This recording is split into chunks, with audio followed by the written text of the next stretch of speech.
Rome conquered the world by making war feel routine. Gaul fell, Carthage burned. The Mediterranean bent to Rome's will. So when Rome crossed the sea to Britain, it expected just one more victory to add to the list. Instead, it found a land that refused to break. A province that resisted quietly, endlessly, and forced Rome to ask a question it had never asked before. Not can we conquer this land, but should we? This is the story of the conquest Rome was never truly proud of, and the moment the greatest empire on earth learned where its ambition had to stop. Before we jump into today's story, hit subscribe and turn on notifications.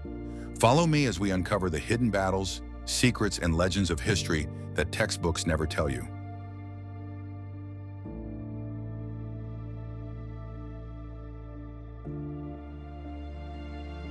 Rome's power rested on certainty. From the sun-scorched plains of Hispania to the crowded ports of Syria, Roman legions marched with precision, confident that every battle would end in victory, every rebellion would collapse, and every conquered city would deliver tribute and obedience. War became routine. Triumph felt inevitable. The empire thrived on its own efficiency, but Britain was barely understood on any Roman map. Across the Channel lay a land spoken of with both curiosity and caution, damp, forested, sparsely settled, a place where rumors of fierce tribes collided with stories of hidden wealth. Governors debated the cost. Senators questioned whether it was worth the effort. For decades, Rome watched carefully, sending envoys and merchants instead of legions. This hesitation wasn't born of fear. It was calculation. The empire had crushed powerful armies, destroyed fortified cities, and absorbed entire civilizations. Yet Britain gave it pause. Crossing the sea meant stretched supply lines, exposed flanks, and the risk of endless resistance that could never be fully broken. Unlike the open plains of Gaul or the fertile valleys of Hispania, Britain offered no clear path to submission, and so, for decades, Rome looked toward the island and chose to wait. Legions trained on familiar ground. Victories were celebrated in marble halls. Maps filled with ink-dark conquests grew ever larger. Meanwhile, Britain lingered at the edge of Rome's vision, distant, stubborn, and unclaimed. It was a subtle doubt, barely noticeable amid the empire's grandeur. But it existed. Rome had always known how to conquer, how to impose order, how to bend the world to its will. But here, at the edge of the known world, certainty slipped away. If Rome could topple Carthage and march unchallenged across Gaul, why did it hesitate before Britain?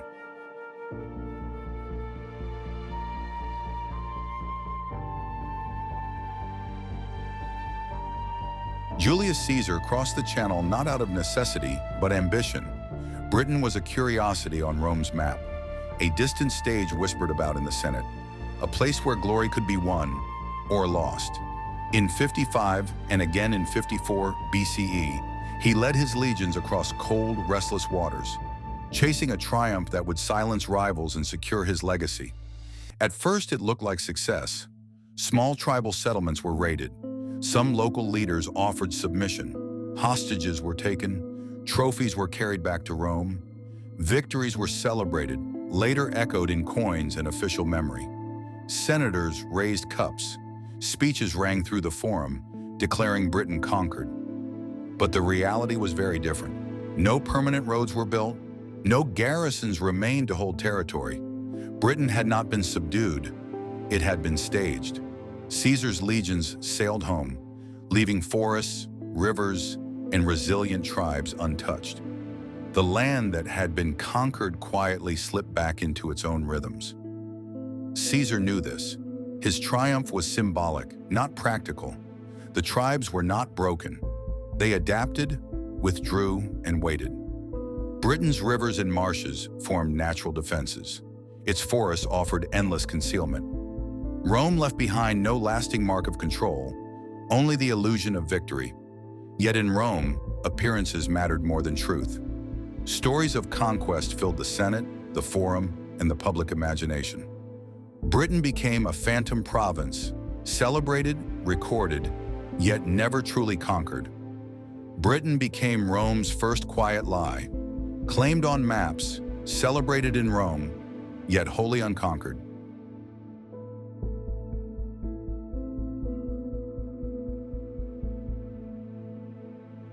By 43 CE, Rome had not forgotten Britain, even if it had long avoided it.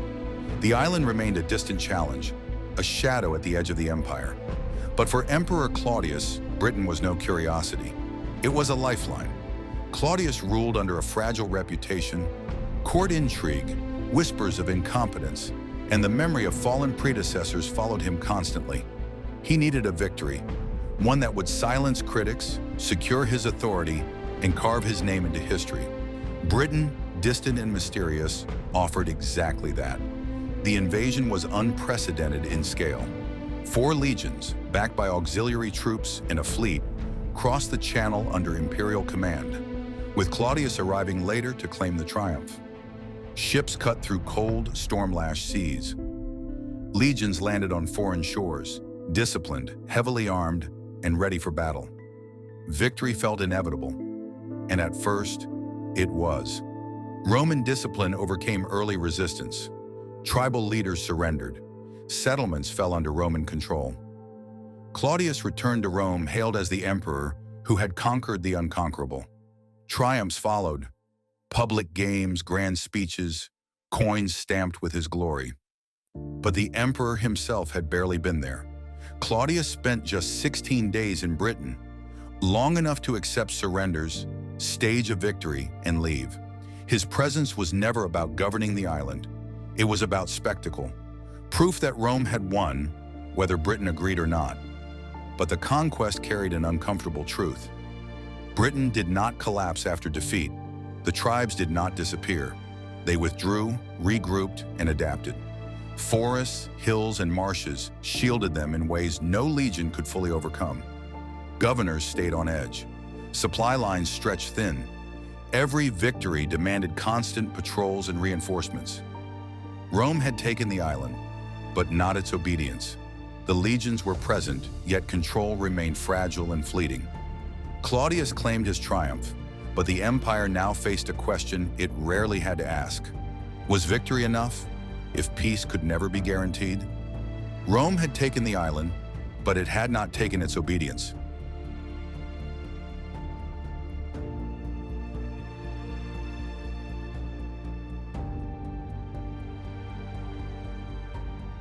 Britain did not fight Rome the way other lands had.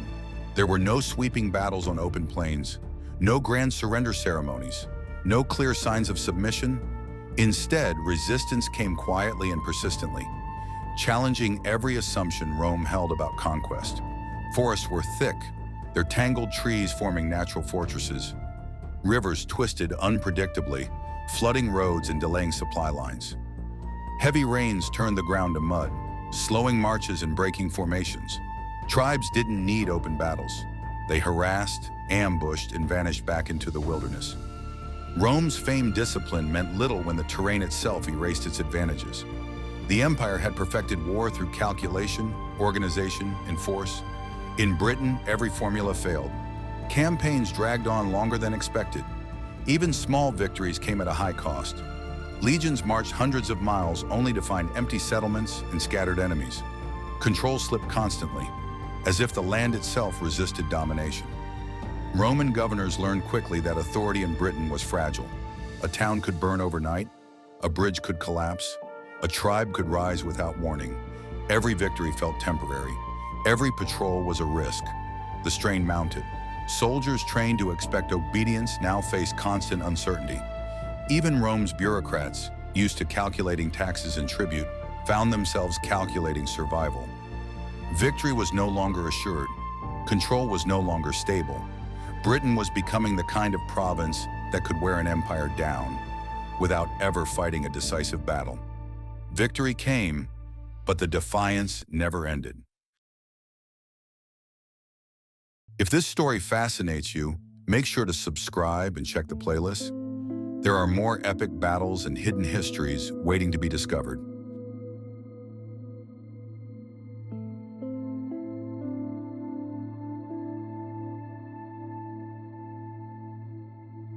For generations, Rome had marched forward with confidence, crushing armies and cities in its path. But in Britain, that confidence collided with a force it never expected: Boudica.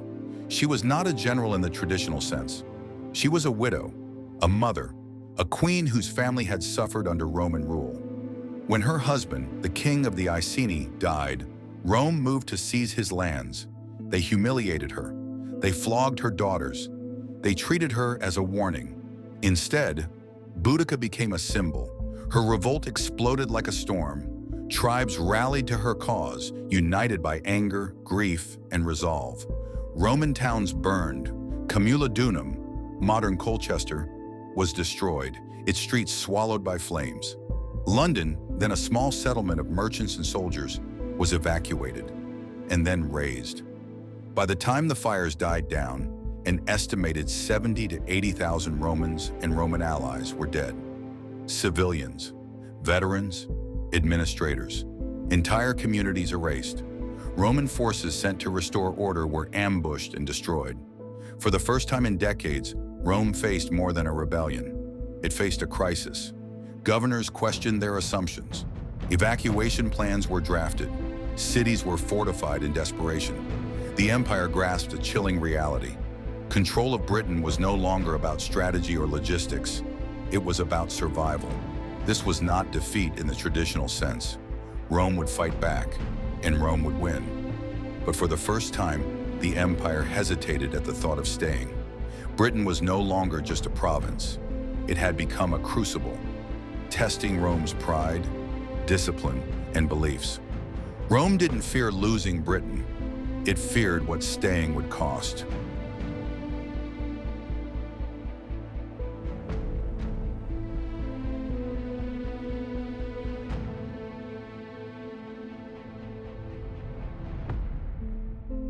Rome crushed Boudica's rebellion, but victory brought no relief. On paper, Britain was under Roman control. In reality, it became a drain, a province demanding constant attention and endless vigilance. Every hill, forest, and river offered opportunities for revolt. Tribes were subdued only temporarily. Quiet settlements could erupt at the slightest provocation. Governors learned that ruling Britain required a constant rotation of legions, fortifications, and supply convoys. Each winter turned roads into swamps. Each summer hid enemies among the trees. Money flowed outward, not inward. Taxes and tribute barely covered the cost of garrisoning troops. Britain consumed Rome year after year, quietly pulling at the empire's resources and attention. Soldiers marched. Engineers built forts. Bureaucrats filed reports. Yet none of it erased the unease felt in every command post. This was a province where Rome's authority was present, but never trusted. Each patrol reminded soldiers of the land's resistance. Each governor understood that control was an illusion. Britain demanded patience, discipline, and constant vigilance, and it tested Rome's confidence more than almost any other province. Rome had won militarily. Psychologically, it remained unsettled. For the first time, conquest required more than strength or skill. It demanded endless effort, draining resources without promising loyalty or peace. Rome was holding ground. It no longer believed it could truly control.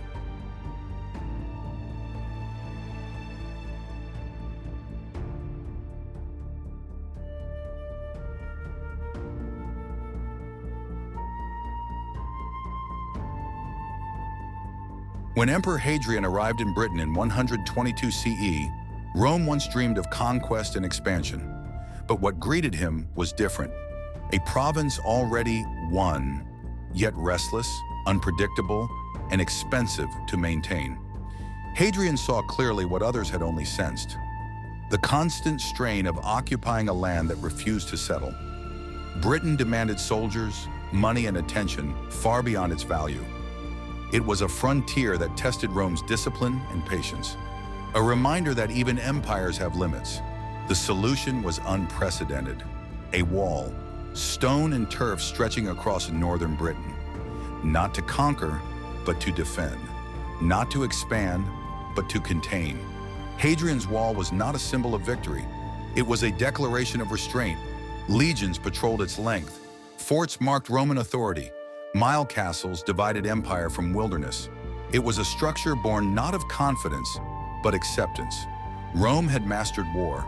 Yet here at the edge of the world, it recognized that even the greatest empire could reach a boundary. The wall carried a lesson carved in stone. Ambition has limits, and not every land is worth the cost. Expansion could no longer be assumed. Control now required boundaries. The empire, vast and proud, accepted that some battles were not meant to be won, only contained. Empires don't build walls at the height of confidence, but Rome did.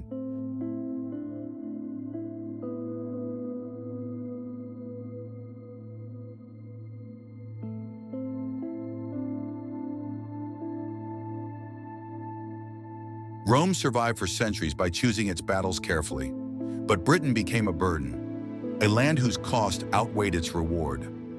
As crises erupted elsewhere, invasions on the Rhine, civil wars at the empire's core, unrest along distant borders, Rome faced a hard decision. Britain was gradually abandoned, not in a single moment, but over decades, beginning in the early 5th century as imperial authority faded after 410 CE. Not because Rome had been defeated in battle, but because it was no longer worth the effort. Legions were recalled, forts were left with skeletal garrisons, roads fell into disrepair.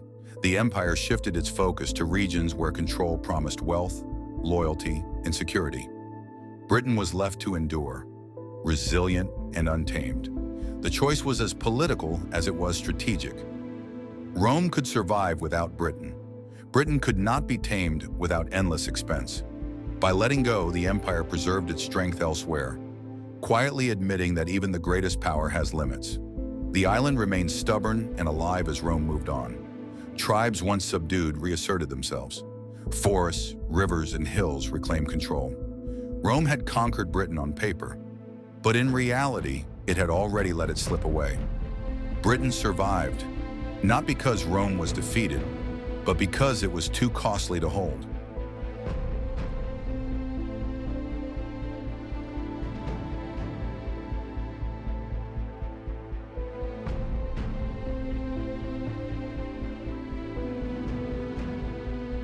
Rome conquered Britain on paper, but the island taught lessons no general, senator, or legion ever expected.